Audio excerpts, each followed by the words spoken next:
effectivement, ce qui est hyper intéressant, c'est qu'on a énormément d'acteurs.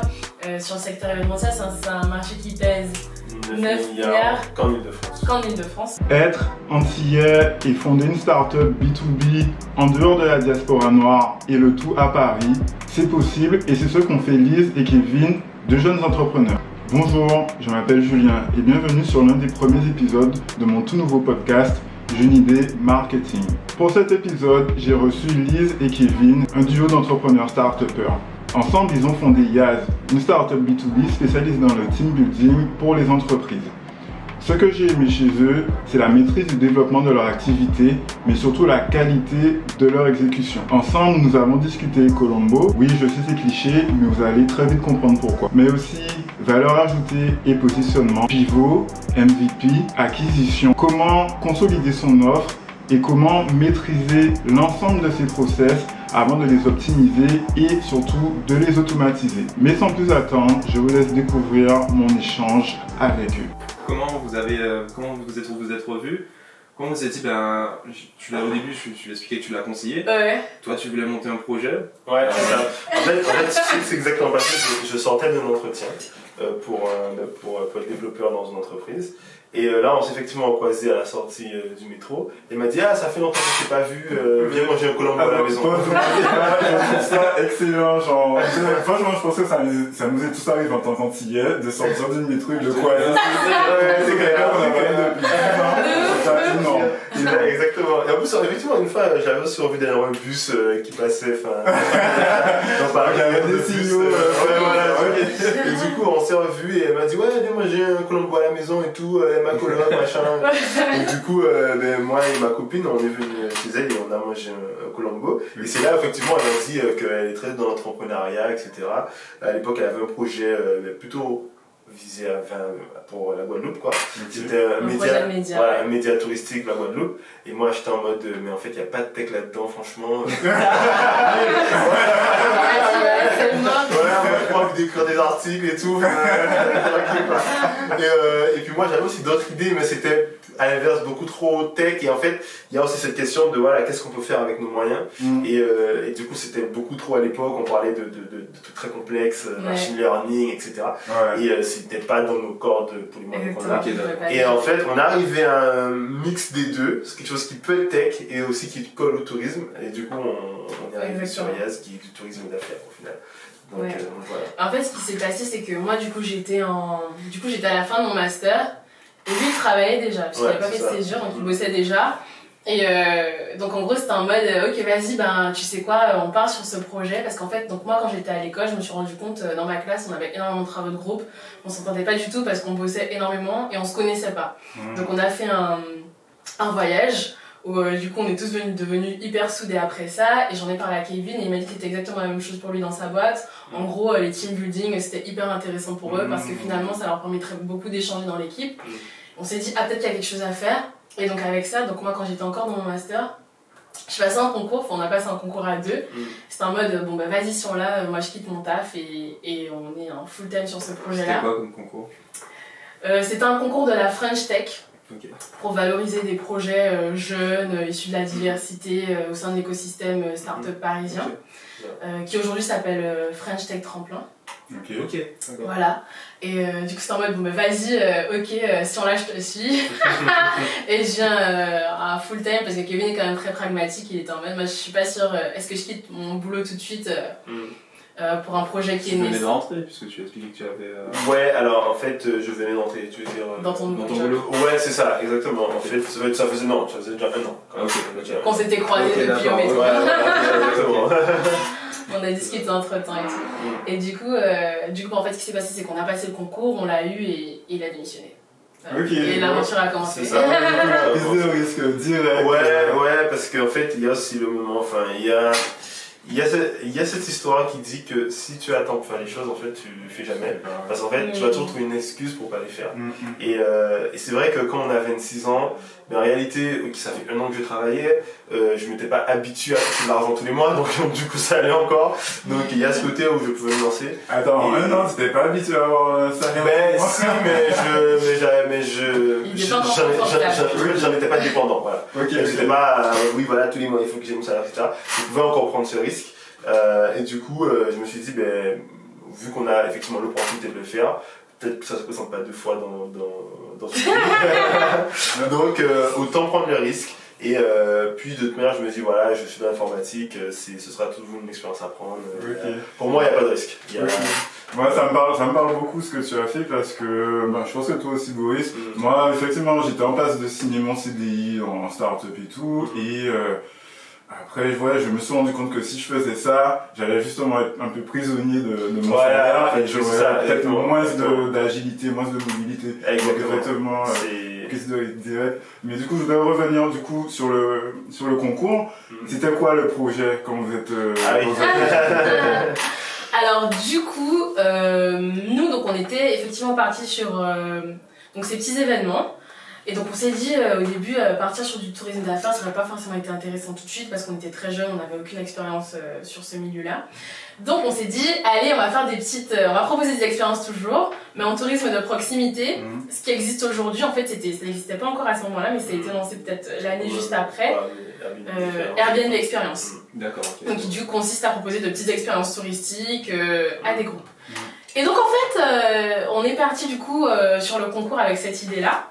Et donc on l'a eu, on était super contents et très rapidement donc en fait les résultats, enfin les gains du concours, c'est d'avoir donc d'être incubé au sein d'un incubateur à Paris pendant 1 an, donc d'avoir des locaux, un accompagnement et un peu d'argent pour lancer le projet. Un petit peu. En gros, il y avait une partie de l'argent qui finançait du coup l'incubateur, une partie qui finançait éventuellement des campagnes de promotion, de communication, etc. Une partie qui finançait également l'étude de marché. En fait, il y avait différents pôles de financement en fonction de nos besoins. Okay. Et vous en étiez où quand vous avez postulé à l'incubateur de votre projet? Quand on a postulé, donc on pouvait postuler sur l'idée. Mais nous on avait déjà fait une petite étude de marché, etc. D'accord, vous n'avez rien de développé. On n'a rien développé. On avait une petite maquette. On avait une maquette et effectivement l'étude de marché c'est tout. C'est tout, donc on est vraiment arrivé avec rien, c'est ce qui était cool avec ce concours, c'est qu'on pouvait postuler sans produit. Et d'ailleurs, pour la petite histoire, en fait, le produit, on l'a créé un peu 24 heures avant, c'est-à-dire que j'ai été chez elle, et en fait, on pitchait, mais en fait, et plus on pitchait, et plus l'idée, en fait, plus elle venait, et au bout de 3 heures, 4 heures du matin, mais on avait quelque chose, et du coup, on a passé l'heure de mail. Parce qu'en fait, c'est ça, on avait postulé sur dossier écrit, donc c'était cool, mais on n'avait jamais vraiment réfléchi à tous les... Du coup, il est venu, en plus c'était très rapide entre le temps où on nous a annoncé qu'on était présélectionné pour les euros et la date des euros, et lui il bossait encore. C'est ça. Donc il est venu chez moi genre le soir. Le soir même. Et on est resté presque toute la nuit à bosser le truc et le lendemain j'ai posé un jour pour le lendemain. C'était bonne adrénaline alors. C'est ça. En fait, ça te met dans l'entrepreneuriat direct. C'était vraiment cool. C'était très cool. Et donc du coup, effectivement, voilà, on arrivait dans l'incubateur, on avait rien. Et comment est-ce qu'on s'est positionné sur du B2B? C'est que très rapidement, on a réfléchi. On s'est dit, ok, donc il nous faut quoi pour proposer une activité? Donc il nous faut, parce que nous on voulait pas faire l'activité nous-mêmes, c'est-à-dire qu'on a des prestataires qui proposent des activités là. On n'a même pas encore expliqué c'est quoi notre projet. Mais bon, en tout cas c'est comme ça qu'on nous a aidé. C'est que du coup on s'est dit ok, on va proposer des petits événements, ok donc il nous faut des prestats. Et très rapidement je me suis dit ok donc très bien, donc là en fait on a une session, donc imaginons que le prestataire il puisse prendre 12 personnes, il faut qu'on remplisse la session. Et donc on s'est dit mais attends, donc le remplissage des sessions ça peut être un problème, donc en fait c'est mieux si on a des groupes. Ah ok, mais en fait et effectivement c'est hyper intéressant parce que de ce qu'on avait discuté, on peut le faire en B2B. Puis B2B ça va peut-être nous rapporter plus d'argent que de le faire sur des particuliers. C'est ça. Et donc voilà, donc très rapidement et très rapidement, c'est-à-dire qu'en quelques heures, on a switché. On s'est dit ok on fait du B2B. Ah ouais, ok, du coup, voilà, tu viens de dire qu'en quelques heures vous avez pivoté du B2C en B2B, très rapidement. Mais du coup c'est toujours après avoir gagné le concours. Oui, exactement. Donc on l'avait déjà gagné. On avait déjà le projet de départ qui était donc du coup ce Airbnb Experience, donc avec des activités de proximité. Du coup, vous êtes rentré dans l'incubateur. On est rentré dans l'incubateur avec après, du B2C. Dans l'incubateur, vous êtes passé au Et en B2B. même pas une semaine, on s'est Exactement. assis, on s'est dit, Ça. ok, en fait, on D'accord. fait du B2B. Oui, c'est intéressant parce que vous êtes passé du tourisme à tourisme d'affaires, Exactement. tourisme d'affaires B2C à B2B. B2B, Ouais, et exactement. voilà. Donc en fait, on a réfléchi. Ouais. Parce qu'en fait, dans le B2C, c'est ce qu'elle vient de dire, c'est qu'il y a plusieurs problématiques. Et l'une, c'est vraiment le taux de remplissage. Et pour pouvoir remplir ta session à un certain niveau, ne serait-ce que 50%, il te faut un niveau La de masse. scalabilité qu'on n'avait pas, en fait, que tu ne peux pas avoir au début. Il faut énormément de masse et on sait que ça va être très Voilà, et ça va être très compliqué. compliqué, et d'autant plus aussi, une chose très importante, le budget moyen pour les B2C n'est pas du tout le même Que pour les B2B. Pour un B2C, mettre 30 € pour faire un atelier terrarium, c'est peut-être déjà énorme. Alors que pour le B2B, 30 €, c'est pas grand-chose. c'est rien du tout, c'était pas cher. Et d'ailleurs, justement, comment on a positionné le projet par la suite, c'est que nous, on fait, parce qu'il y a comme des concurrents sur le marché, mais nous, ce qu'on a positionné, c'est de totaliser ce budget. Ce qui fait qu'aujourd'hui, on a des team building à partir de 13 €. Ouais, c'est ça. Je pense Par personne. qu'on devrait dire ce qu'on fait du coup. Je laisse présenter. Du coup, alors Yaz, c'est le cri des salariés heureux, parce que souvent on nous dit pourquoi vous vous appelez Yaz, donc c'est le cri des salariés heureux. Et on propose des team building, donc des activités de cohésion donc pour les équipes, toute taille, tout budget. Donc on peut être une association, une start-up, une grosse entreprise. On propose des activités à partir de 15 € par personne jusqu'à 200 € par personne, de 5 personnes à 400, 500 personnes. Et on a même des activités gratuites. Et on a des activités gratuites pour proposer Exactement. sur la plateforme. pour les équipes. C'est voilà, pour avoir vraiment comme ça, il n'y a plus d'excuses pour ne pas faire un team building. Quoi. Exactement. Ok, donc du coup, oui, en plus, donc, du coup, vous avez fait un pivot en B2B, et en plus, c'est en lien avec vos expériences personnelles, toi, en école de commerce, par rapport au fait que tu t'es rendu compte que c'est vraiment dans les activités de groupe que tu as mieux compris le travail avec tes comment on appelle ça? Mes camarades. Ça fait vraiment longtemps. Et toi, Kevin, c'est parce que voilà, tes collègues. Ok. Et du coup, à partir de là, c'était quoi votre MVP? C'est très intéressant. La notion de MVP, on a discuté très longtemps. Attends, excuse-moi Kevin, alors voilà la notion de MVP. MVP c'est le minimum valuable product. En gros c'est le produit minimum valable, c'est c'est un prototype, le plus petit prototype de votre idée, voilà. Alors, en fait, le MVP c'est très marrant parce que pour Liz, notre premier MVP, c'était effectivement qu'on a mis comment ça s'appelle, on a mis une landing page en ligne avec qui disait juste Yaz, le salarié heureux, voici ce qu'on faisait, etc. Mais c'est vrai que cette notion de MVP pour moi c'est un peu bizarre parce que pour moi, MVP, il y a ce côté où tu peux déjà vendre quelque chose. Et donc, moi, si je réponds à la question, c'est qu'un MVP, je dirais que c'était plutôt quand on a déployé le site pour la première fois, où il y avait 5-6 activités sur la plateforme. Et on a eu notre première demande 2 mois après. Et là, on nous dit, oui, ça c'était le MVP. Et du coup, ça nous a pris 3-4 mois à le développer pour ensuite pouvoir vendre notre première prestation. Ok, c'est intéressant parce que vu qu'on a deux visions différentes du MVP, c'est une vision un peu plus market, donc avec la exactement. Et tu as une vision un peu plus tech, déjà les produits. C'est ça. Est-ce que la landing page a ramené des clients? En fait, ce qui est super intéressant, c'est que du coup, moi j'étais vachement landing page parce qu'effectivement, c'est ce qu'on dit, faites une landing page, comme ça vous voyez qui est intéressé, etc. En fait, la landing page pour nous, elle était pas, c'était pas une landing page hyper bien référencée. En plus, tu vois, c'est en mode envoie à tes contacts, etc. Mais mes contacts en B2B, bon, il n'y en avait pas beaucoup. Donc c'était très limité. Donc en fait, ce qu'on a fait, c'est que même quand il y a eu cette landing page, je me rappelle, on a du coup refait une étude de marché. Ah oui, on a appelé des entreprises. Parce que là, il fallait savoir est-ce qu'effectivement une entreprise serait prête à acheter chez nous, qui ne sommes personne, alors qu'il y a quand même une concurrence existante et installée. Et très traditionnelle même. C'est-à-dire que nos concurrents aujourd'hui, ce sont des agences événementielles, etc. Il n'y a pas énormément de marketplaces qui sont positionnés sur ce créneau.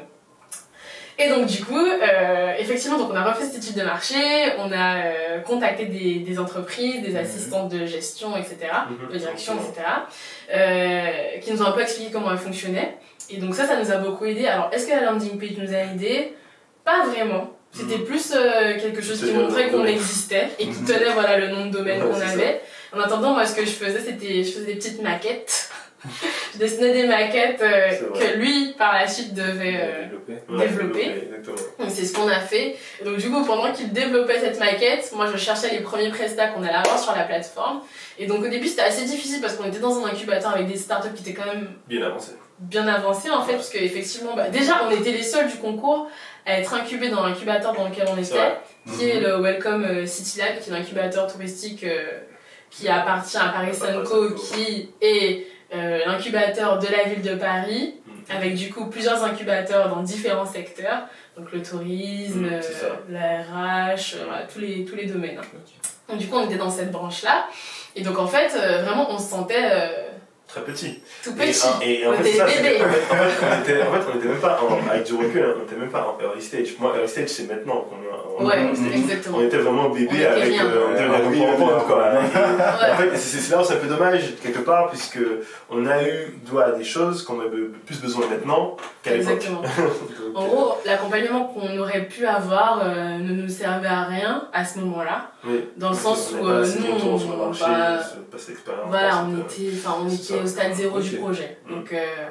Donc on n'a pas pu se servir de tous les outils qui étaient à notre disposition. Et même il y a ce côté où nous, déjà de façon générale, on se juge très difficilement. Et le fait d'être avec... C'est le défaut des entreprises.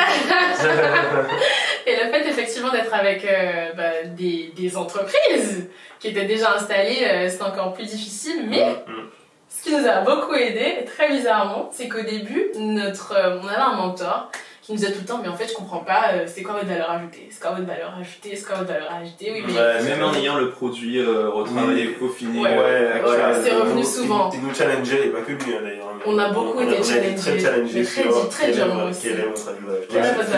C'est ça aussi l'avantage d'être mentoré, et c'est dans la cour des grands. Ça force aussi de se mettre à mettre le niveau.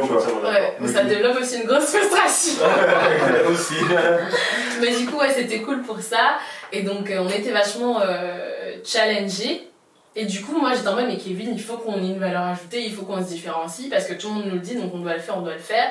Et donc, par exemple, il y a d'ailleurs, c'est hyper intéressant, il y a un concurrent, entre guillemets, donc, qui s'appelle Weekendoo, qui lui est majoritairement sur du B2C, mais qui se développe un peu également qui est spécialisé sur tout ce qui est artisanal. Donc ça va être des sessions d'activité, mais spécifiquement artisanales, de type je vais faire ma table en bois. Donc qui est du coup pour du B2C, donc souvent c'est des petites sessions de petits groupes, 5 à 10 personnes, et ils font également maintenant du coup du B2B. Et donc en fait, nous on nous disait, mais en fait eux voilà, ils ont cette spécialisation-là, vous avez quoi ? Donc on s'est dit, mais en fait peut-être qu'il faut qu'on se trouve une spécialisation, donc on va, je sais plus c'était quoi à l'époque, mais c'était il y a peut-être déjà 2 ans quand même, faut le dire, c'était il y a 2 ans, où on s'est dit, mais on sait pas ce qu'on va faire. Et là en fait, juste en face de nous à la table, il y avait un mec qui s'appelle Baptiste, et qui avait une boîte qui s'appelle Intrepid. On lui passe le bonjour d'ailleurs. Qui a une boîte qui s'appelle Intrepid et qui fait du coup des EVJF, EVG, donc enterrement de vie de jeunes. De jeunes futurs mariés. Et qui du coup proposait des activités. Et moi j'étais grave en mode, je sais pas si on met sur le site et tout, ça correspond pas à ce qu'on veut, etc. Lui il propose des activités spécialement au B2C. En plus c'est un peu foufou. Franchement je sais pas si on peut le mettre sur notre truc. Nous on fait quand même du B2B.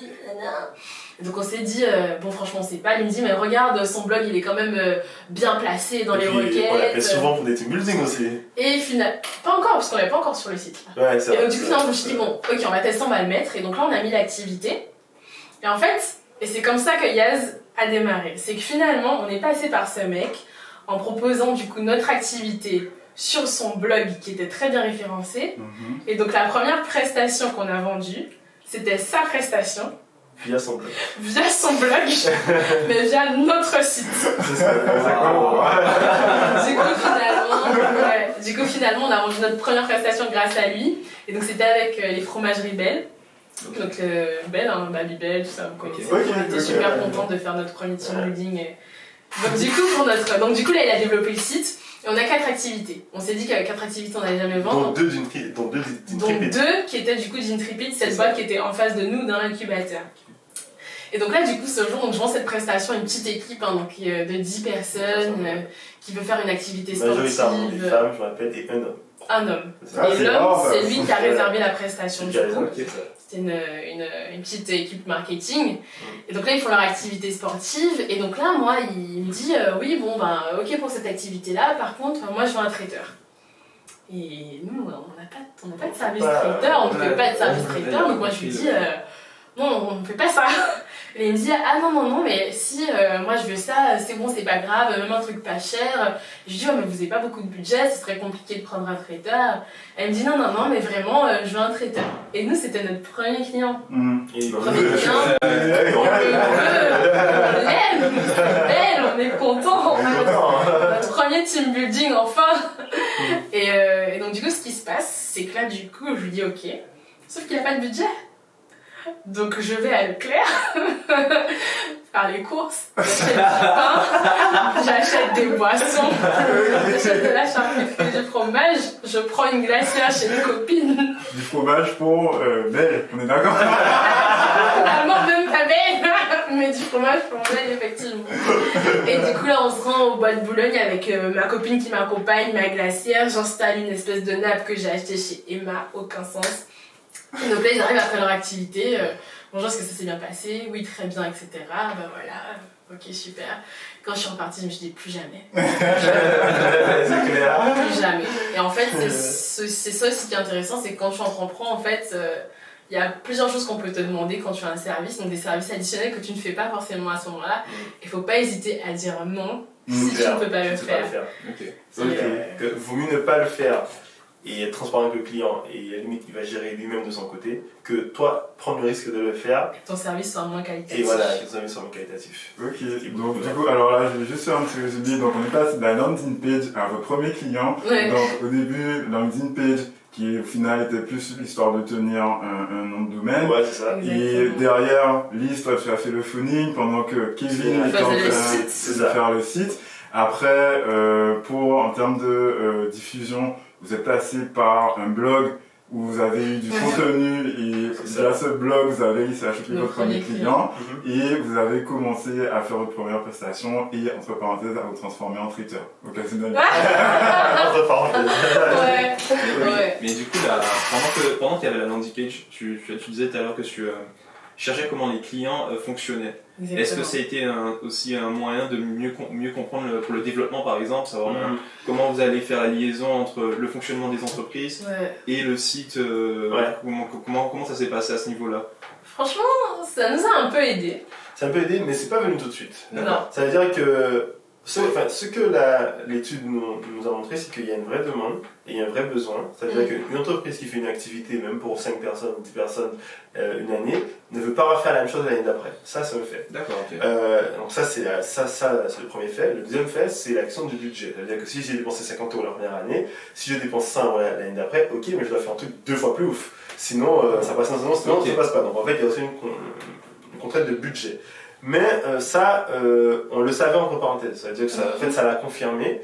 Et quoi qu'il en soit, peu importe ce que les clients nous auraient dit à ce moment-là, en fait, on aurait eu quand même le même site en MVP au départ. Donc ça n'a pas tant changé. Ce qui a changé, c'est après. C'est-à-dire c'est quand on passe de on gère un client par mois qui vient de blog de partenaires, on doit en gérer 10, ensuite 20, ensuite 30, ensuite 40, 50 et 100, etc. Et c'est là où les fonctionnalités apparaissent petit à petit. Mais justement, vous êtes passé, vous avez 4 activités, dont 2 de la même personne, de la même entreprise. Exactement. Comment vous avez fait pour aller chercher les activités? Donc effectivement, quand on a commencé, on a été demandé aux premières personnes intéressées, donc nos clients, nos potentiels clients, quel type de produit ils avaient l'habitude d'utiliser. Donc on s'est rendu compte qu'il y avait différents types de clients. Il va y avoir l'assistante de direction, il va y avoir le salarié d'entreprise qui va réserver pour son équipe, ou le stagiaire à qui on va donner la mission. Et seulement 1 an plus tard, on s'est rendu compte qu'on avait d'autres clients qui étaient les agences événementielles, qui cherchaient des activités également pour leurs clients. Ensuite, on s'est rendu compte qu'il y avait également les hôtels potentiellement, qui étaient aussi des clients. Et donc, au fur et à mesure, ça a évolué. Il faut savoir que c'est vraiment pas venu tout de suite. Donc, au départ, on avait notre produit qui était le team building. on pouvait gérer quand même beaucoup de personnes par rapport à nos prestataires. Nos premiers prestataires pouvaient gérer jusqu'à 300 personnes, dont une Intrépide. Donc c'était hyper intéressant pour nous parce qu'on pouvait déjà proposer cette activité. Après, moi, ma frustration, du coup, et celle dont je faisais part à Kevin, c'est ok, Kevin, c'est cool, là maintenant on a 5 activités, mais on va pas nous prendre au sérieux. Je veux dire, les clients, ils arrivent sur notre site, ils voient 5 activités, ils vont se dire, bon, mais l'entreprise, elle est toute jeune. Exactement. Et donc du coup ça c'était la deuxième chose, c'était augmenter notre catalogue de prestataires pour pouvoir proposer plusieurs activités. Et donc du coup effectivement lui il continuait à développer des petites fonctionnalités qu'on n'avait pas parce qu'au début il faut savoir que le site internet c'est vraiment donc une plateforme web où tu arrives, tu vois l'activité, tu appelles. Ensuite c'était une plateforme web où tu arrives, tu fais une demande de devis. Ensuite c'est une plateforme web où ensuite tu pouvais recevoir directement une demande de devis qui était téléchargeable. Donc voilà, il y a eu plusieurs implémentations qui sont arrivées techniques et qui ont fait qu'également on a pu développer le service à côté et donc effectivement avoir plus de prestataires. Donc aller chercher les prestataires pour qu'ils puissent s'inscrire, ça c'était très long au début parce que effectivement pareil, les prestataires ils ne font pas forcément confiance, ils se font contacter par éventuellement d'autres plateformes qui travaillent éventuellement en B2C aussi ou en B2B, donc voilà, il y a plusieurs choses, donc il y avait la confiance des prestataires, à savoir est-ce qu'on allait leur apporter assez des chiffres d'affaires, est-ce que ça allait pas être une perte de temps pour eux, etc. Donc il y a eu ces sujets-là et une fois qu'on a pu justement avoir cette base de prestataires qui nous faisait confiance, on a vraiment pu pousser le référencement et donc l'acquisition client. Ok, alors je vais juste revenir un peu. Donc là, tu nous as parlé de vos différentes cibles, vos personas, et augmenter le service en même temps que d'augmenter les fonctionnalités de la plateforme. Du coup, voilà, tu disais que sur un an, vous avez vu apparaître de nouveaux personas. Donc on est passé du comité d'entreprise à des agences événementielles, des hôtels. Du coup, le développement de vos services, ça a été drivé vraiment par la demande de ces clients-là. Ok, d'accord. En fait, dès qu'on a une nouvelle demande, on s'est adapté. Et puis pareil pour les clients, puisqu'on avait des choses en tête, vraiment qu'en faisant l'étude de marché, on n'a pas vu forcément. Et c'est au fur et à mesure que ça arrive. On avait telle demande, on s'est dit ok, on va le proposer. Ça restait quand même dans la lignée de ce qu'on faisait. Il y avait quand même la possibilité de faire une demande d'une activité qui n'était pas sur votre site en fait. Ça arrive, oui. On a des demandes de clients. Enfin, par exemple, aujourd'hui, j'ai reçu une demande. Oui, bonjour, on veut faire une activité qui soit une sensibilisation autour du handicap. Elle n'a pas trouvé sur le site, mais là elle me fait une demande et je l'ai. Donc aujourd'hui on a des activités qui ne sont pas forcément encore en ligne sur le site, mais on a le partenaire. C'est comme ça que vous avez... c'est comme ça qu'on a consolidé notre offre. C'est comme ça que vous avez commencé au début. Ah, au tout début, c'était vraiment le voisin qu'on a vu. Hein. C'est le mec qu'on a vu en face, on lui a dit on va proposer son activité. Mais au tout début, effectivement, les gens ils faisaient plutôt des demandes sur l'activité qui était référencée. Et puis après, une fois que client il voit qu'ils en ont 1000, bon ben voici ma demande et puis dis-moi ce que t'as. Et du coup des fois effectivement ça arrive. Donc, et ces activités, comment on les a choisies? Après là c'était aussi de l'idée qu'on a eue, c'était ok donc aujourd'hui en team building on voit qu'ils proposent ça, mais en fait c'est chiant, vas-y on propose autre chose quoi. Et du coup l'idée c'était de référencer toutes les activités. En tout cas du coup là on est basé en Ile-de-France.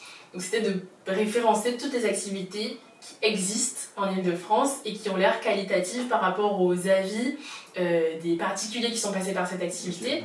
Ensuite on voit si cette activité peut être proposée au groupe. Ensuite on voit si du coup cette activité peut être adaptée aux équipes d'entreprise en termes de pédagogie, de standing par rapport aux prestataires. Et c'est pour ça qu'aussi du coup nous sur notre plateforme aujourd'hui on propose tous les standings. C'est-à-dire qu'on peut avoir une activité qui va être très chill, très un peu à la détente.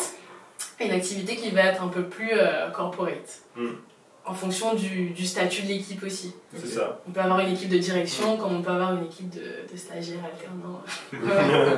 Ok, d'accord. Et du coup, le développement des features, des fonctionnalités, ça s'est fait pareil, c'était drivé par la demande. Par le besoin, exactement. En fait, tout part de la demande. Mais en fait, de la demande viennent plusieurs problématiques. Ces problématiques, elles ont soit une solution technique ou soit une solution humaine. Mais dans les deux cas, il faut pouvoir répondre, trouver la solution à ce problème.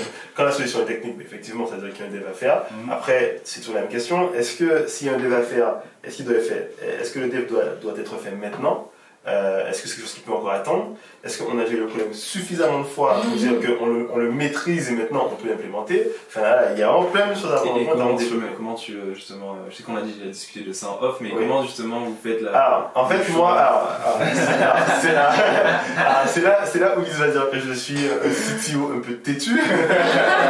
C'est qu'en fait, moi, pour bien comprendre quelque chose, il faut que je reparte dans la partie commerciale, donc il m'arrive des fois de traiter des clients et de me dire ah ouais effectivement c'est pas assez optimisé, elle me l'a dit il y a 3 mois mais je n'y croyais pas, bon maintenant il faut effectivement qu'on automatise ça et du coup je le développe. Mais ça je pense que c'est aussi lié à notre stade. Demain on aura des équipes, ce sera beaucoup plus fluide et beaucoup plus simple.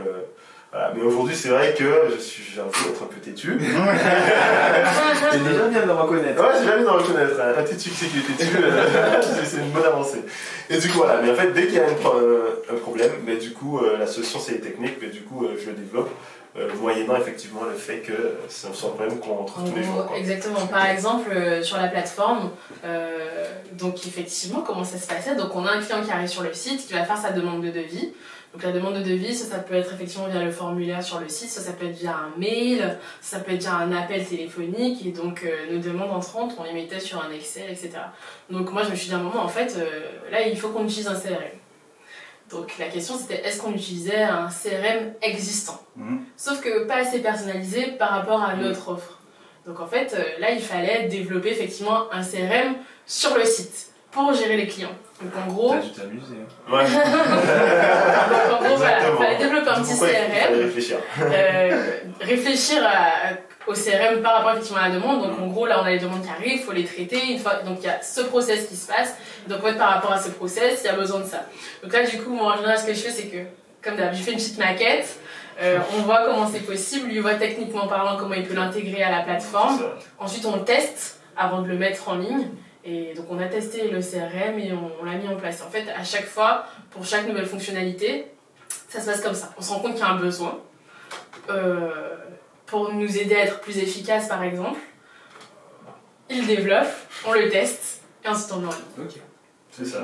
Il y a quoi comme fonctionnalité aujourd'hui sur... Enfin, comment ça fonctionne aujourd'hui sur le site? C'est-à-dire que le client arrive, vous lui mettez directement en relation c'est quoi, avec le prestataire, comment ça se passe, ouais, ça comment ça fonctionne? Tout le process. Ouais, tout le process, le workflow. Ouais.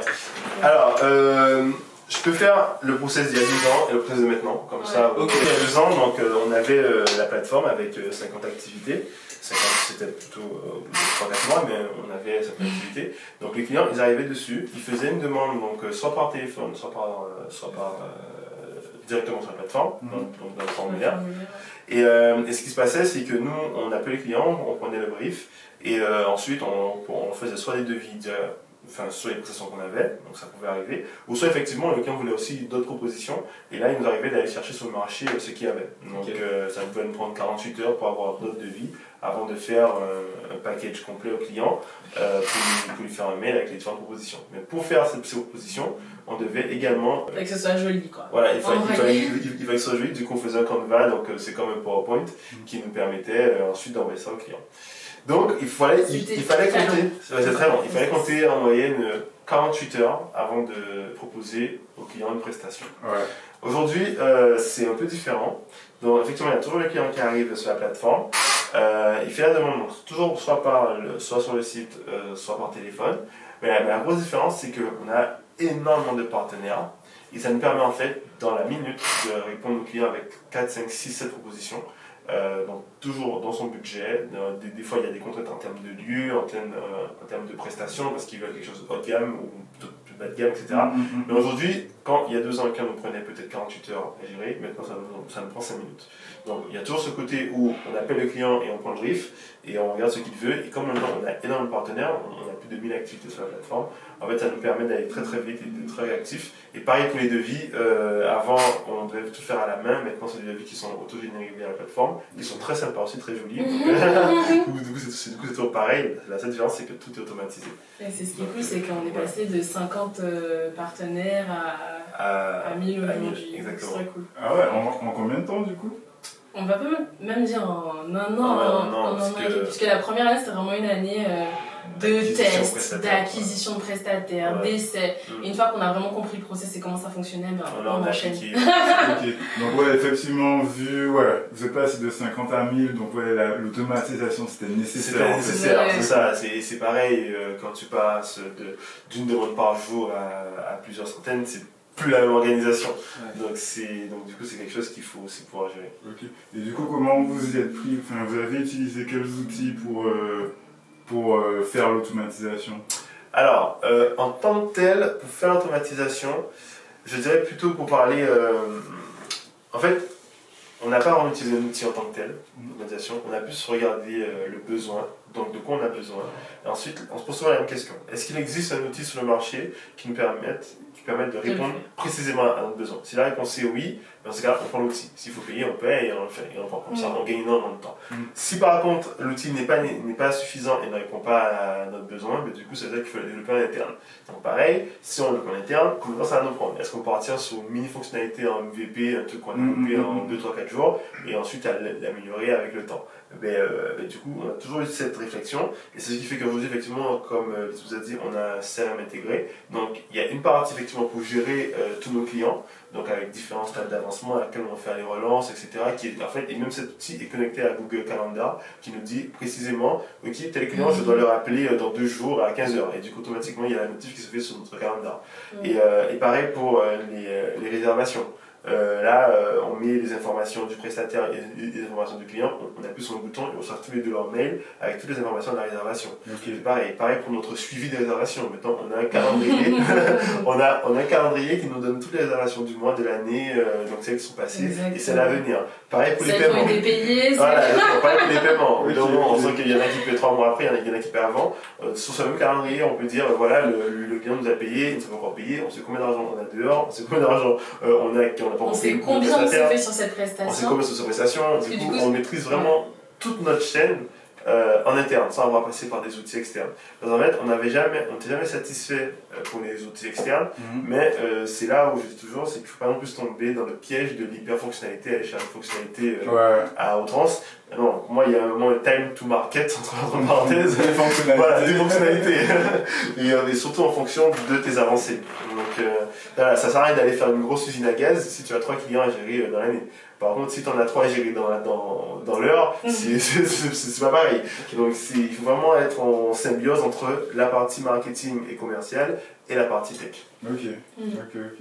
Et alors là, j'ai une question on va juste revenir sur l'acquisition. Donc, comment ça s'est passé l'acquisition côté client et côté prestataire? Vous avez fait les deux en même temps? Vous avez fait un par un? Ça s'est passé comment? Alors, on va dire qu'il y a 2 ans, on a compris quelque chose. On a compris que notre offre amenait la demande. Donc du coup... Il y a 1 an plus que 2 ans. Ouais, mais c'est vrai, il y a même plus 1 an que 2 ans. Et du coup, on a compris que l'offre amenait la demande. Donc en fait, notre seul objectif pendant très longtemps, ça a été d'avoir la plus grosse offre de Paris-Île-de-France. On s'est vraiment positionné sur Paris-Île-de-France, donc c'est le plus gros marché en France. Et parce qu'il y a énormément d'activités de prestataires qui ne sont pas forcément connus. Il y a même des gens qui pensent à le faire mais qui ne savent pas trop, et du coup ils nous contactent en disant je pense que je peux mettre un cœur des groupes d'entreprises et qui passent par nous. Donc une fois qu'on a eu cette grosse offre, on va dire que le catalogue ensuite a fait le boulot pour la partie acquisition cliente. Et ça aussi c'est un sujet parce que la question c'était, on lance notre entreprise de team building, on le fait où? Donc on va le faire en Ile-de-France parce qu'on sait que c'est en Ile-de-France où il y a la plus grosse demande de team building. Pourquoi on ne le fait pas ailleurs? Parce qu'on nous a demandé aussi pourquoi vous ne le faites pas ailleurs, dans d'autres villes, vous pourriez directement ouvrir toute la France, votre produit est tech, vous n'avez pas besoin d'être sur place. La preuve c'est qu'aujourd'hui on le gère de la Guadeloupe, mais vous n'avez pas besoin d'être sur place tout le temps. Pourquoi vous n'ouvrez pas Lyon par exemple pour pouvoir le gérer? Et en fait finalement on s'est dit non, nous on veut arriver avec un produit en Ile-de-France, on s'assoit, on nous connaît, on sait qui on est en Ile-de-France, et puis à ce moment-là, quand on sera bien installé, on va ouvrir d'autres villes. Et donc d'où l'idée effectivement de développer notre catalogue spécifiquement donc Paris, Île-de-France. Et donc l'acquisition client, effectivement, elle s'est faite avec l'offre. C'est-à-dire que plus nos activités étaient bien référencées, plus les clients trouvaient notre activité sur internet, parce qu'on n'avait pas de budget com, etc. Et puis même au début on n'a pas fait le choix de le faire. Du coup ce qui s'est passé c'est qu'avec notre offre, on a essayé d'attirer le client, et donc Kevin s'est formé au référencement. Et aujourd'hui, on a une petite méthode d'acquisition client. Voilà. Via le SEO. Du coup, jusqu'à maintenant, on était en stratégie pull, hein, c'est-à-dire que les clients venaient à nous. Et d'ici les prochains mois, on passe en push. Et là, ça va être un autre niveau encore de lancement du projet. Donc, du coup, jusqu'à maintenant, vous n'avez même pas communiqué. Non, on n'a pas communiqué. Uniquement grâce au Exactement.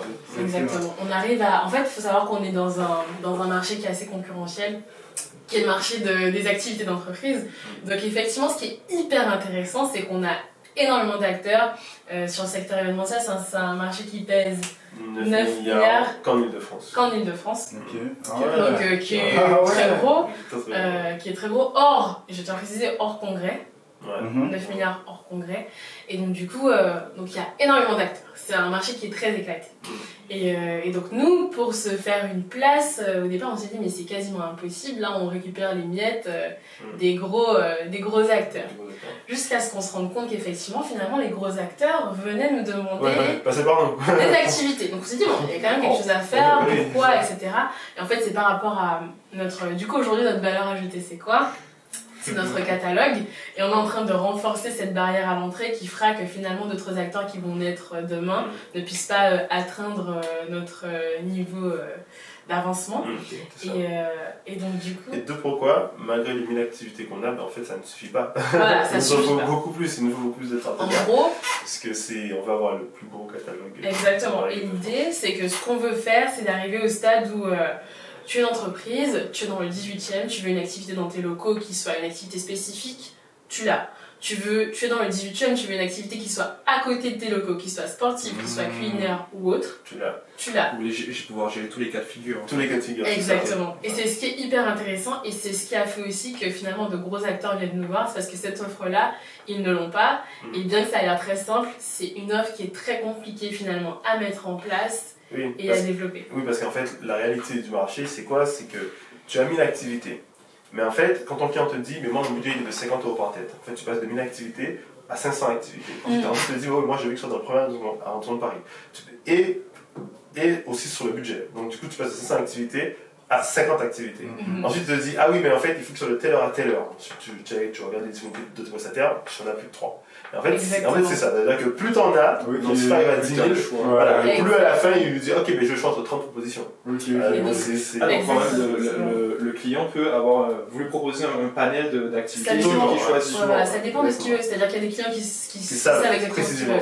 Moi, j'ai une activité terrarium à telle heure, ok, très simple, on shoot, c'est fait et c'est booké en 10 secondes, c'est bon.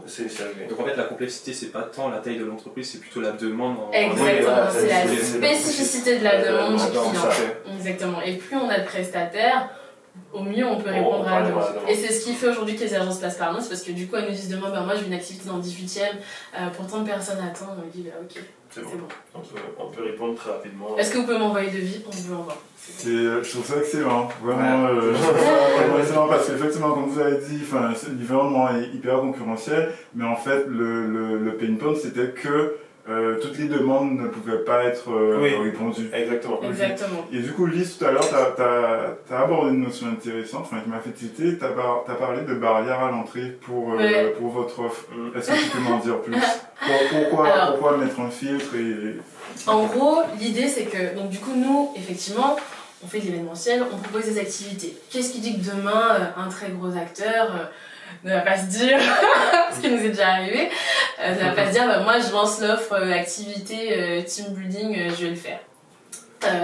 Et du coup, ce qui pourrait même faire peur à certaines personnes qui souhaiteraient investir, personne ne dit que demain on ne peut pas lancer votre offre et le faire mieux que vous avec des acteurs traditionnels. Ou vous rachetez. Vous nous rachetez. Mais avec d'autres acteurs plus traditionnels et plus gros avec plus de moyens. Et donc, déjà, on s'est rendu compte que c'était très long à mettre en place. Ça prend du temps, finalement. On s'est dit, peut-être que ça prend du temps, puisqu'on s'est posé la question, peut-être que ça prend du temps que pour nous, on est deux, on est très jeunes, et peut-être qu'un autre acteur le ferait beaucoup plus vite. Et en fait, pas du tout. On a un acteur qui n'est pas exactement sur le même positionnement que nous, mais qui nous a dit clairement, moi, je le mets en place dans 3 mois. Ben là, ça fait déjà 1 an et ils nous ont demandé d'être leur partenaire finalement. Du coup, en fait, c'est déjà très long à mettre en place. Et donc là, on est en train de développer des petites intelligences qui vont nous permettre d'être encore plus performants sur les demandes clients. C'est-à-dire que là, les demandes seront traitées vraiment beaucoup plus rapidement. Et aussi par rapport aux clients qui sont fidèles et qui ont l'habitude d'être avec nous, là, on met en place des petites choses qui nous permettent d'être beaucoup plus calés dans ce qu'on fait et qui rendent encore plus difficile l'accès à un tel niveau de développement sur cette activité. En fait, la vraie barrière d'entrée, c'est que demain, quelqu'un veut vendre un team building par mois, c'est très simple. Ça veut dire qu'il peut trouver un prestataire et vendre ce même team building. Demain, quelqu'un veut vendre 1000 team building par mois, ça demande vraiment d'avoir un process suffisamment automatisé, de maîtriser son marché pour pouvoir le faire. Surtout que vous disiez tout à l'heure que par exemple le CRM, il n'y avait aucun outil sur le marché aujourd'hui. Voilà, exactement, qui permet de répondre vraiment à notre besoin, dans notre de développer quelque chose spécifique en interne. Vous avez déjà, en fait, vous avez valeur ajoutée, c'est pas juste votre c'est tout le process, c'est tout le process, l'expertise qu'on a. Le traitement de la demande, la réponse à la demande. C'est vraiment la qualité du service finalement. Parce qu'au final, même des fois, je disais effectivement, un client fait une demande sur une prestation, mais en fait, 3 fois sur 4, le client ne sait pas ce qu'il veut.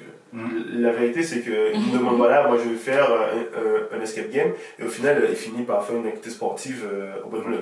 Et en fait, c'est ça, ça veut dire que quelque part, et ça en fait, c'est quelque chose qu'on apprend. Ça veut dire qu'au tout départ, comme je vous disais, en fait, il fait la demande, on lui envoie la proposition, mais en fait, c'était une erreur de notre part quelque part, mais ça on peut pas le savoir. En fait, ce qu'il faut faire, et malgré toute la tech que tu vas développer, et ça c'est très important, en fait, il faut appeler ton client et comprendre précisément son besoin. Parce que des fois, il a l'impression que la demande qu'il t'a faite répond à son besoin, mais en fait, c'est à toi de lui dire, non, vous voulez faire, je sais pas moi, une activité extérieure le 15 décembre, non, il fera moins 10 degrés. Des fois, ça paraît des trucs tout bêtes comme ça, mais en fait, ils ont pas forcément la conscience qu'en fait, aller à moins 10 degrés faire une activité de survie en pleine forêt, en fait, ça ne le fera pas. C'est un peu risqué. Et en fait, c'est notre expertise à amener là-dessus, plus notre tech, qui nous permet justement de lui dire non, c'est pas possible, par contre, voici ce que je te propose. Et en fait, en 5 minutes, en fait, tu as répondu à son besoin. Et ça, c'est ce qu'on vise en termes. Et ce qu'on n'a pas dit, c'est que du coup, on ne faisait pas de service traiteur, on ne le fait toujours pas, mais aujourd'hui, on a des partenaires qui proposent ces services-là. On a aussi des partenaires de c'est vrai, tout ce qui n'est pas dans ton ordinateur. Tout ce qui n'est pas dans ton expertise, en fait, tu es obligé de compléter ta chaîne de valeur en passant par des services qui sont du même standing que toi. Et je pense que finalement, le plus difficile aussi, c'est de rester focus. Parce que comme on dit, on a pas mal de demandes et il faut savoir quelles demandes on va traiter ou pas. Il y a des demandes qui sont hyper intéressantes en termes de business, mais aujourd'hui qu'on n'a pas les ressources pour le développer. C'est intéressant ce que vous dites là. Je sais qu'on en a déjà parlé, mais j'ai un peu oublié la discussion. Est-ce que tu peux rentrer un peu plus dans le détail?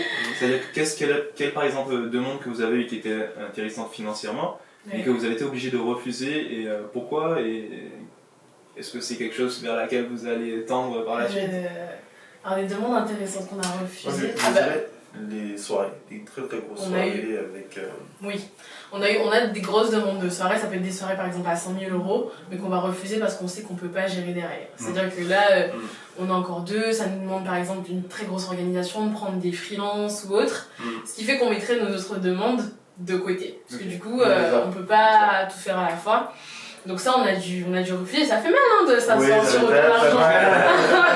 Vous pouvez passer un petit message aux peut-être potentiels partenaires. Mais du coup, donc il y a ça qu'on refuse. Après, il y a des demandes qu'on accepte et donc qui nous donnent des envies de développer des choses, mais qu'on sait qu'on ne peut pas encore faire, mais qu'on pourra potentiellement faire à l'avenir. On est en train d'y réfléchir. Et donc, par exemple, quand on a une agence événementielle qui vient nous voir, une agence événementielle qui existe depuis très longtemps, qui vient nous voir et qui nous dit bon ben voilà, écoutez, moi j'ai un partenariat, j'ai récupéré une offre, un appel d'offres pour un centre commercial. Je dois proposer des activités toute l'année.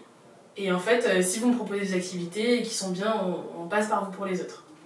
Donc pour ce week-end, on a un budget de 7 000 € pour un stand. Donc ok, super, donc là on le fait, on leur propose le stand. Ensuite on se dit mais en fait c'est fou, en vrai il y a un truc à faire avec les centres commerciaux directement. Là l'agence elle est passée par nous, on peut très bien nous aller chercher nos clients, aller voir les centres commerciaux, écoutez les gars, je pense qu'il faut dynamiser un peu tout ça, développer cette offre-là et proposer des activités. C'est génial. On peut pas le faire, on n'a pas le temps. Il faudrait un commercial à temps plein qui aille chercher les commerciaux. Autre chose, on s'est rendu compte qu'on peut également, ce qu'on fait un petit peu, mais pas totalement, qu'on peut aussi bénéficier de la clientèle des hôtels. Les hôtels, ils nous contactent, oui voilà, donc nous on accueille telle équipe pour un séminaire sur un week-end. Vrai, ils ont des offres business. Voilà, par contre on n'a pas d'activité à leur proposer, ou l'activité qu'on a, c'est limité, ils veulent pas faire ça, ils veulent plutôt ça. Est-ce que vous l'avez ? Bah oui, on l'a. Donc du coup, oui, donc nous on aimerait bien faire un partenariat aussi avec tous les hôtels de la ville de Paris qui, dès qu'ils ont une demande, peuvent venir nous voir pour nous demander l'activité. C'est génial, on peut pas le faire parce qu'on manque de ressources. Et donc là l'idée, c'est qu'on veut continuer du coup à un peu, déjà on va chercher une équipe pour pouvoir répondre à la demande, puisqu'aujourd'hui, comme j'ai dit, on le faisait à deux, mais on ne peut plus répondre à la demande, c'est beaucoup trop pour nous, on ne peut pas gérer. Kevin s'amuse à faire le commercial et moi aussi, mais à un moment... il faut passer voilà, c'est ça. En gros, soit on reste au stade d'agence, de petite agence finalement, parce qu'on est une marketplace, mais on a ce travail d'agence où on bosse à deux tranquillou et on fait le taf. Soit on devient beaucoup plus gros, on embauche et on développe. Et aujourd'hui, vers quelle direction vous souhaitez partir ? Scale up. Aujourd'hui, vous viviez de votre activité. On pourrait. Alors on le fait pas. C'est-à-dire qu'on choisit plutôt d'investir. D'investir notre bénéfice, mais on pourrait essayer. Ok. Oui, mais du coup, c'est quoi vos axes de développement pour le futur ? Techniquement parlant, c'est quoi nos axes de développement ? Alors, techniquement parlant, là je vous avais dit, effectivement comment se passe la gestion d'un client. Maintenant, comme je vous dis, donc là on cherche le scale-up, et du coup maintenant ce qu'on veut, c'est pouvoir faire en sorte que la plateforme puisse gérer un maximum de clients en appliquant la règle des 80-20. En gros, 80% des demandes doivent pouvoir être traitées par la plateforme en minimisant au maximum, donc à 20%, le coût humain. Et ça, c'est ce qu'on vise dans les prochains mois. Et ça demande vraiment pas mal de choses en termes de tech, donc pouvoir le faire. Notamment, comme je parlais des devis, maintenant il faut que les devis soient au maximum automatisés. Donc le client arrive automatiquement, il a son devis. Comme ça, il a déjà au moins une première base, même si derrière on va quand même l'appeler pour faire le suivi. Et ça demande aussi les partenariats de notre côté, et d'avoir encore plus de partenaires pour pouvoir vraiment matcher les deux besoins. Et en termes d'acquisition, aujourd'hui j'ai compris que vous avez votre catalogue, votre site en fait, vous avez le référencement. Quels sont les... là où vous avez parlé... référencement naturel, du coup. Oui, référencement naturel. Justement, peut-être qu'il y aura un autre type de référencement par la suite. Là vous avez dit que vous allez aller plus vers du push. Donc quels sont les canaux d'acquisition lesquels vous allez aller je crois que c'est dans 2-3 mois, vous avez parlé.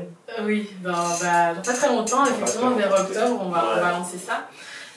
Du coup, donc effectivement, on a le référencement naturel sur lequel on se base beaucoup à travers nos fiches d'activité qui sont assez bien référencées et qui nous permettent par exemple de sortir sur la première page sur les requêtes, voire souvent premier.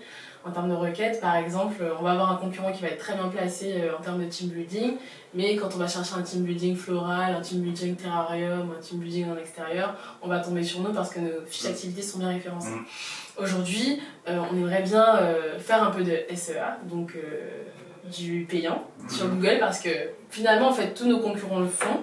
En fait, il faut aussi le faire un peu. Juste pour être au même niveau. Et ensuite, à côté, nous, il y a eu cette question de est-ce qu'on se base sur les réseaux sociaux ou pas. On est en B2B, on a testé, on s'est rendu compte que ça fonctionnait très bien.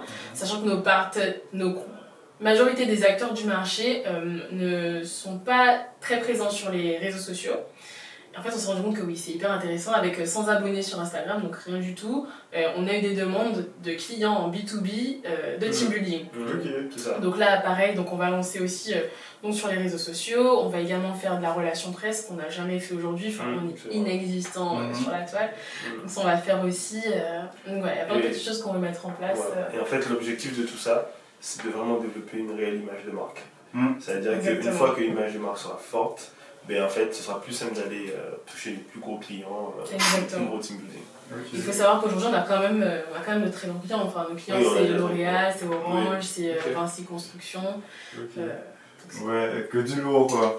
Non, mais c'est vrai, faut le reconnaître. Mais du coup, alors, en général, moi quand j'entends parler de startups qui sont à ce niveau-là, qui veulent développer leur image de marque et investir différents canaux d'acquisition, il y a souvent une levée de fonds en amont. Aujourd'hui, Lise a dit que tous les bénéfices vous réinvestissez. Donc du coup, vous excluez totalement la levée de fonds, c'est des choses que vous voulez pas par lesquelles vous ne voulez pas passer, ou dans un avenir peut-être un peu plus lointain. Est-ce que vous y pensez? C'est quoi votre positionnement par rapport à ça? Très bonne question. L'argent c'est le nerf de la guerre, on le sait bien.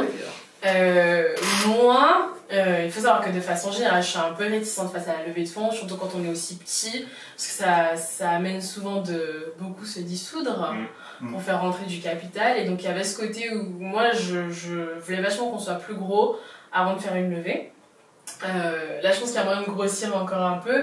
Après, il y a ce côté où finalement, c'est un peu vicieux aussi, parce que sans argent, on peut pas non plus trop grossir. Et là, finalement, on se dit, effectivement, demain, il y a un autre acteur qui arrive et qui met de l'argent en soi.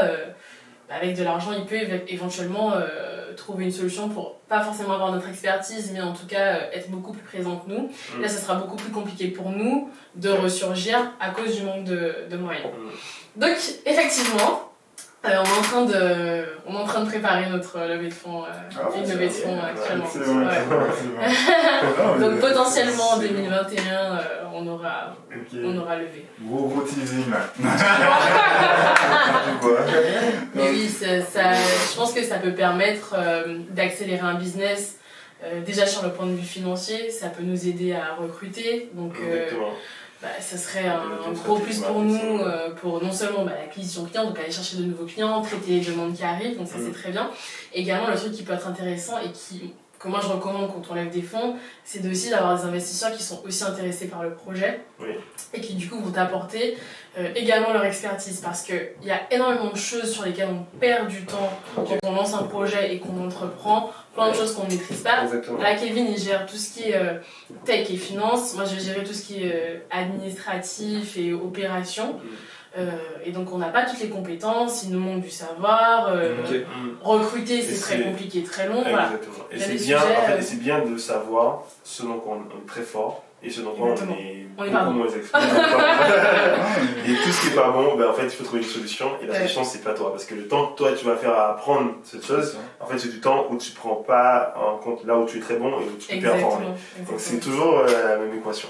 C'est pas ce que tu dis, mais moi je pense qu'il y a quand même un juste milieu à avoir, parce que tout déléguer sans je parle même pas comprendre de déléguer, mais en fait au moins de te faire conseiller. C'est-à-dire que, par exemple, sur le recrutement, si tu n'as jamais recruté de ta vie, il faut savoir se faire accompagner pour pouvoir prendre le bon. Exactement. Donc c'est tout ça. Là, l'idée, c'est on veut vraiment des profils qui soient meilleurs que nous. Enfin, c'est ça. Je veux dire, nous, on touche à tout. On va pas se mentir, là, on a fait le truc en 2 ans, on a tout vu. Du juridique, de la ligne, tous les trucs relous, on l'a fait, les trucs moins relous, on l'a fait, on a été à la rencontre des clients. Comme j'ai dit, j'ai été faire le traité sur place, donc on a tout fait, tu vois. Donc en vrai, on connaît un peu chaque pan du métier, et l'idée c'est quand même qu'on reste proche de ce qu'on fait, parce que finalement, là, ce dont on s'est rendu compte aussi, c'est que si les agences événementielles, etc., sont un peu moins proches de ce qu'elles proposent, c'est parce qu'elles ont pris trop de distance par rapport aux événements, pour certaines choses. Et qu'effectivement, sur les activités, je pense que, à force de proposer des activités qui fonctionnent pendant des années, tu te renouvelles pas forcément, sachant que l'offre elle est un peu la même partout. Et donc là, le fait que nous on arrive avec de nouvelles propositions, c'est ce qui est intéressant pour elles, et elles savent pas comment aller la chercher, à cause peut-être de la distance qu'elles ont pris par rapport à ce type de demande là.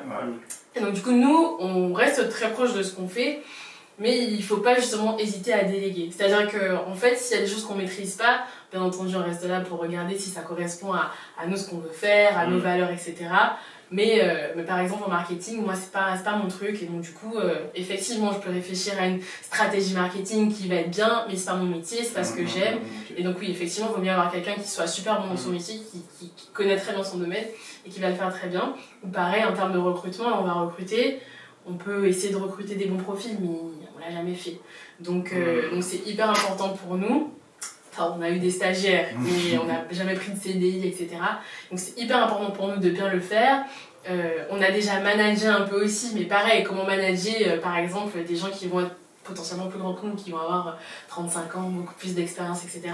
Il y a beaucoup de choses qu'on va apprendre et qui seront autres que ce qu'on a déjà appris jusqu'à maintenant. Et si effectivement on peut avoir des investisseurs par exemple qui connaissent bien le métier, qui connaissent bien le milieu événementiel, qui connaissent bien comment on fait quand on grossit d'un coup comme ça. Quand on passe de temps à des millions sur un compte, comment ça se gère en termes de finances. Lui, ok, jusqu'à maintenant, il a géré tout ce qui était nos budgets prévisionnels, etc. Mais avec un montant beaucoup plus important, c'est très compliqué. Donc, sur tous ces sujets-là, moi, je pense que c'est mieux de se faire accompagner. Franchement, c'est bien de tester et de recommencer, mais quand il y a de plus gros enjeux, c'est bien aussi d'avoir déjà... pas forcément prendre trop de risques Exactement. sur la discussion. Ok, non, c'est hyper intéressant. Du coup, moi j'ai envie de vous dire, on peut prendre rendez-vous pour l'an prochain. Ça s'est passé. Non, mais c'est cool. Boris, t'avais une question? Alors, moi j'ai une question. Alors, je sais pas si je peux la poser, mais je la poserai quand même. Comment vous faites alors la situation actuelle, qu'on connaît tous, le coronavirus? Est-ce que c'est comment vous vous êtes adapté par rapport à cette pandémie en fait? C'est une très bonne question, tu veux répondre ou... Je te laisse répondre. Alors du coup le Covid, de base, bon là, donc du coup on est en Guadeloupe comme vous l'avez vu et nous on travaille à Paris. Du coup au début du Covid, nous il faut savoir qu'avant le confinement etc, on avait déjà vu qu'on l'avait déjà senti arriver parce que énormément d'événements étaient annulés ou reportés. Il y avait une vraie... les entreprises étaient assez frileuses concernant les activités, donc du coup, on avait déjà senti venir l'arrêt, donc j'ai pris les vacances. Je me suis dit, vas-y, on n'a jamais pris de vacances, je prends 2 semaines, je pars, ça a l'air d'être tranquille, et puis finalement, en vacances, confinement. Donc là, forcément, l'activité événementielle était à l'arrêt, comme pour beaucoup, très compliqué, etc. Sauf que nous, en fait, comme on m'a dit, on est des battants, on se paye pas, donc bon... C'était chiant, sachant qu'il faut savoir qu'on voulait quintupler notre chiffre d'affaires. On voulait quintupler notre chiffre d'affaires cette année. On était très bien partis même, mais ça n'a pas été le cas. Du coup, effectivement, c'était très embêtant, ça nous a mis un petit coup. Moi, on en a profité pour développer notre offre, donc de prestataires, donc en avoir plus, et aussi à préparer l'après. C'est-à-dire que c'est très bien que, il y a le Covid et tout, la personne sort, mais ça va pas durer. Enfin, pour nous, ça va pas durer, sauf si effectivement tout le monde reste chez soi. Mais à un moment, de toute façon, il y aura un ras-le-bol commun de gens qui voudront faire des choses. C'est déjà le cas. Et donc, on s'est dit, en mars, moi je pense qu'il y aura une reprise en septembre, ça va sûrement revenir, etc. On verra. Et donc, du coup, donc on était en Guadeloupe, on a bossé sur toutes les petites failles du site, corriger des bugs, acquérir des prestats, changer certaines choses. Et on a aussi voulu éventuellement modifier notre offre parce qu'on a énormément de gens qui nous ont demandé, de clients qui nous ont demandé est-ce que vous faites des team building en virtuel, à distance, etc. On a beaucoup de partenaires aussi qui nous ont dit oui, nous on propose des team building virtuels. En fait, c'est intéressant plus ou moins. Mais nous, on n'a pas trouvé ça intéressant parce qu'on trouvait que c'était trop loin de ce qu'on proposait. Alors, il faut savoir, il faut pouvoir pivoter dès qu'il y a un souci comme ça, de se dire, vas-y, on va proposer des team building en ligne parce que c'est ce qui se fait. Mais en termes de qualité, on n'a pas trouvé ça ouf. Même pour les très bons team building à distance, moi je me dis, ok, après une réunion de travail, et c'est vraiment en termes de réflexion, parce qu'il y en a plein qui l'ont proposé et ça a fonctionné. Je me dis, après une réunion de travail qui a duré 1 heure, et qui souvent dure même beaucoup trop longtemps, j'ai pas forcément envie de rester derrière mon ordinateur, sur Zoom, pour faire un escape game, derrière mon ordinateur. J'ai pas envie d'aller acheter mes petits ingrédients pour faire l'activité. Il y a des prestataires qui proposaient de faire des activités cuisine avec livraison du panier et c'est aussi très intéressant. Mais pareil, c'est pas forcément quelque chose qui tiendrait sur la durée. Donc c'est quelque chose qu'on a quand même mis en place et qui se vend. Mais c'est pas ce qu'on compte faire à long terme. Nous, on veut vraiment... Exactement, de s'adapter. Et du coup, ça a développé aussi un nouveau point, c'est qu'on s'est rendu compte que finalement, il y a quand même des demandes de team building à distance maintenant. Donc même pour l'après, des gens qui souhaiteraient mettre en place pour des équipes éclatées, des team building de temps en temps, même à distance, même si ils se retrouvent quand même en présentiel dans l'année. Okay. Donc voilà, donc du coup nous, comme on l'a vécu, coup-ci coup-ça, parfois on était vraiment down en mode c'est trop chiant, vas-y, saoul. Et puis d'autres fois on était en mode bon super, on a profité pour passer des concours, on a profité pour faire plein de choses pour chercher de nouveaux bureaux. Mais je dirais que le plus dur, ça a été de faire le deuil de son année. C'est ça, comme on disait, donc on partait pour quintupler le chiffre d'affaires, du coup pour avoir de la croissance systématique. Et là, l'idée c'est de dire que bon, on rentre en récession et potentiellement notre chiffre d'affaires aussi rentre en récession. Donc du coup, c'est de faire le deuil de tout ça et de se dire bon, ben c'est ça, c'est arrivé. Maintenant, il y a quelque chose qui, je pense, qui définit l'entrepreneuriat, c'est la résilience. Donc, la résilience, c'est qu'est-ce qu'on fait. Et nous, pour nous, réussir, c'est la seule option qui s'offre à nous. Donc, du coup, quitte à réussir un an en plus, enfin, passer un an en plus d'être dans le down, on sait que ça va partir puisqu'on est confiant.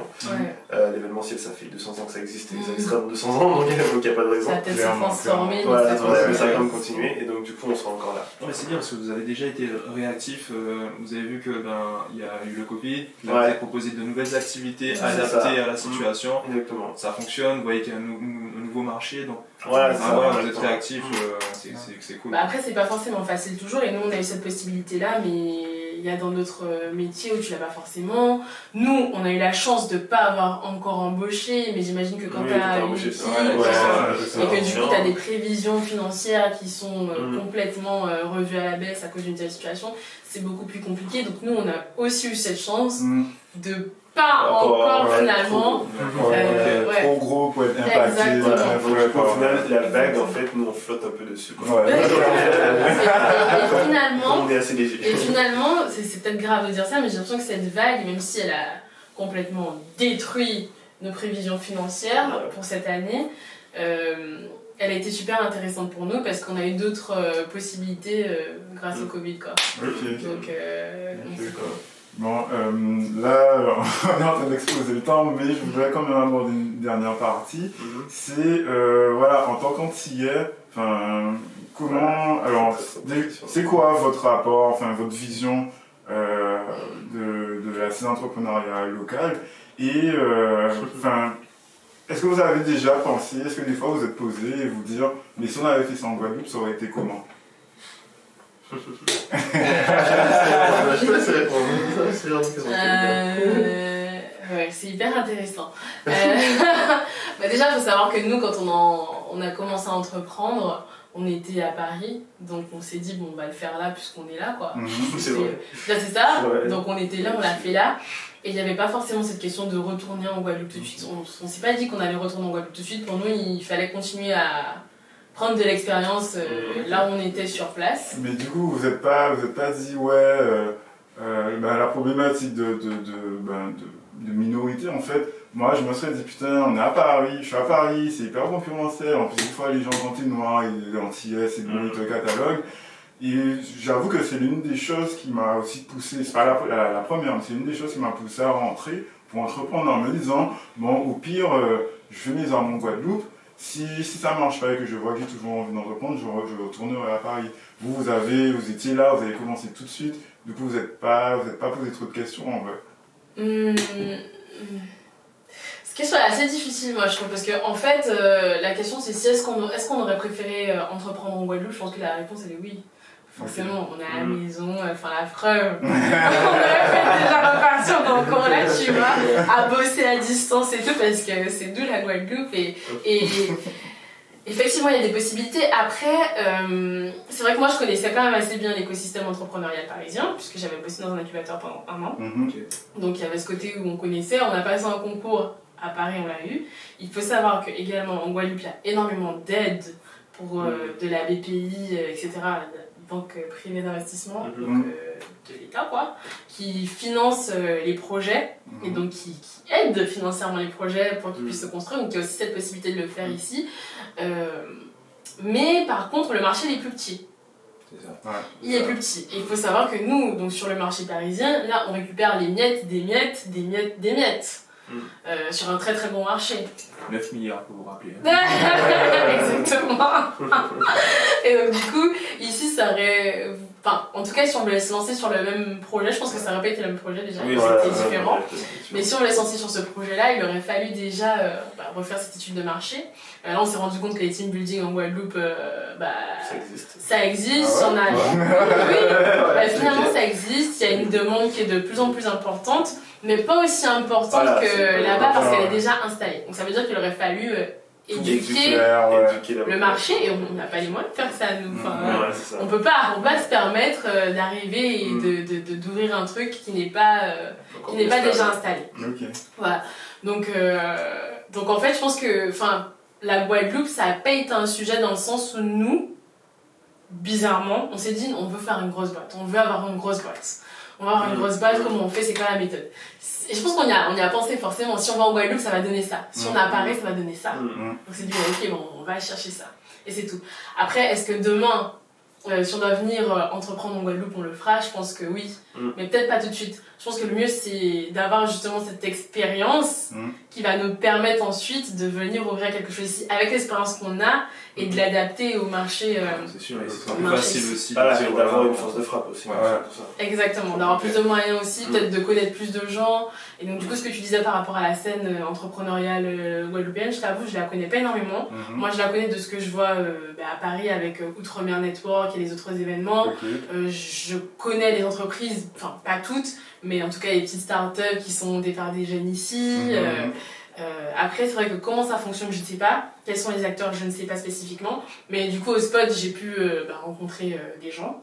J'ai vu qu'il y avait énormément d'entiers qui entreprenaient, donc ça c'est cool. Énormément de jeunes qui ont envie d'entreprendre, c'est cool.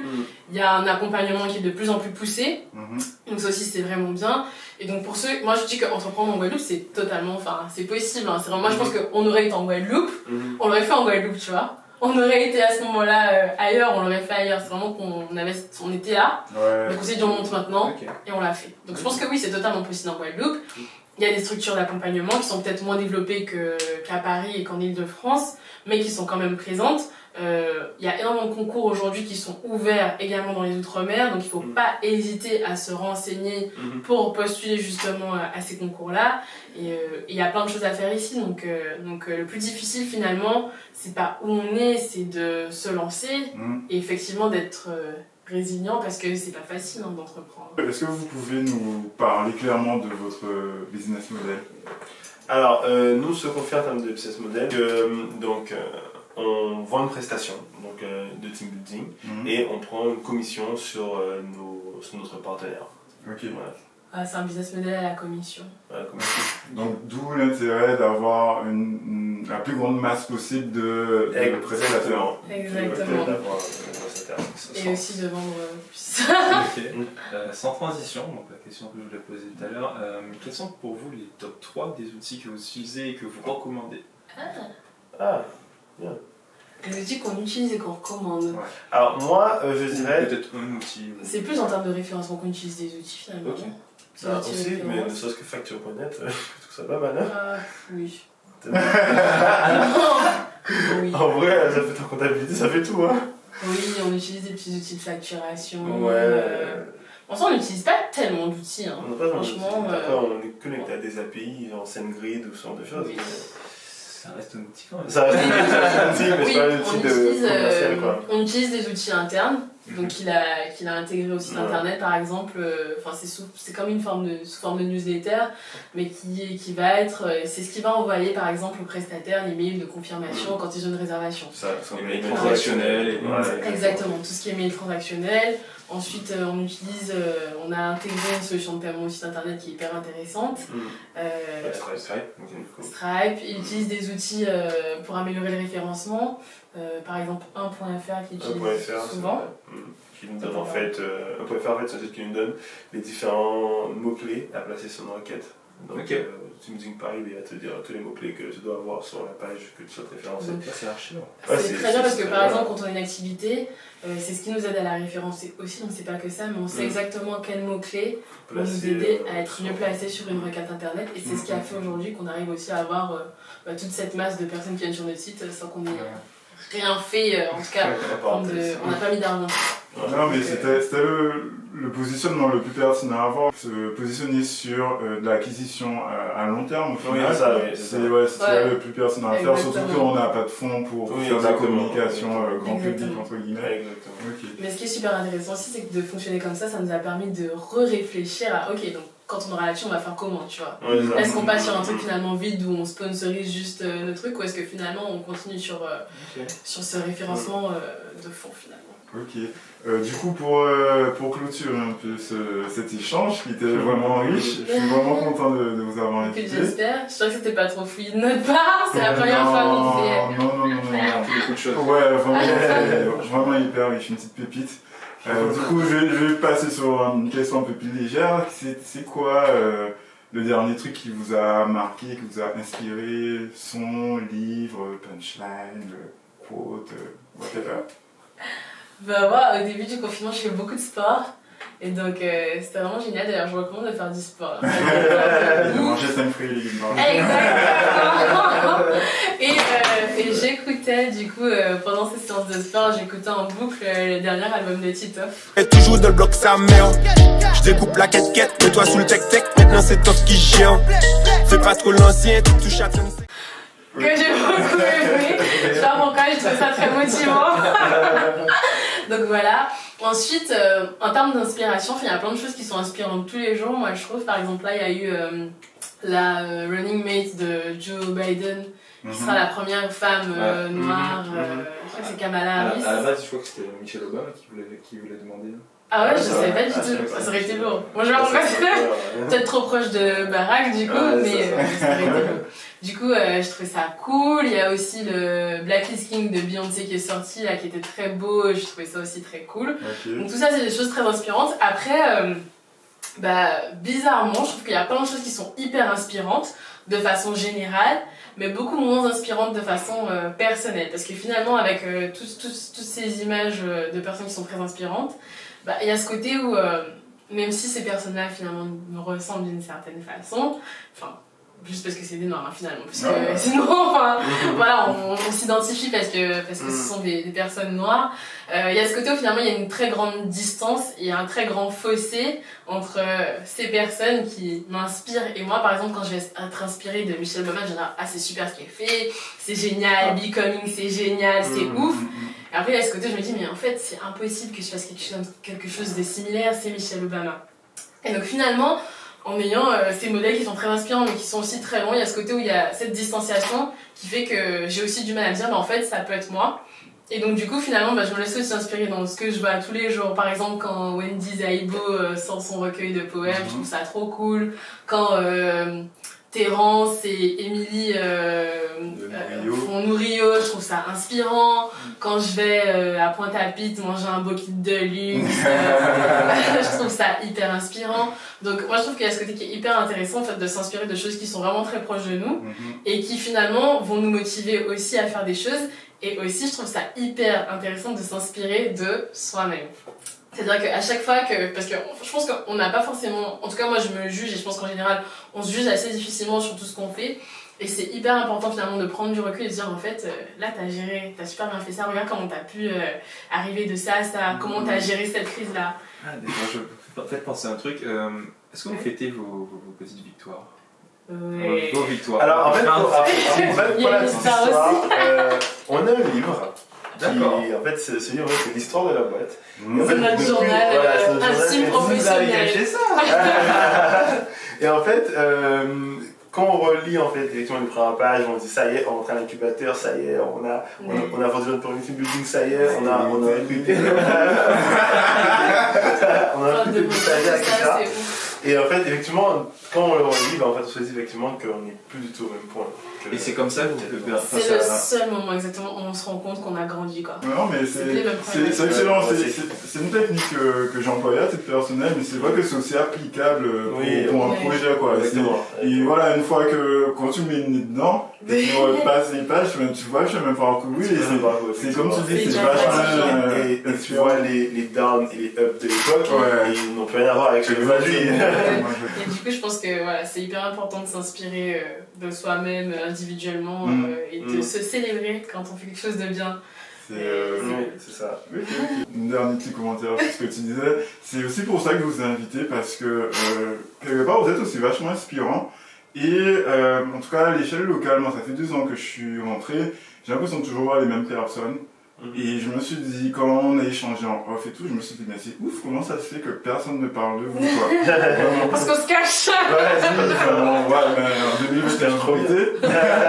Mais voilà, quoi, c'était vraiment cet esprit-là. Alors, j'ai pas la prétention d'être un hyper gros média, mais voilà, si je peux contribuer à vous faire connaître et aussi que vous deveniez aussi une source d'inspiration pour les futurs entrepreneurs locaux, je serais content d'avoir pu apporter ma brique à ça.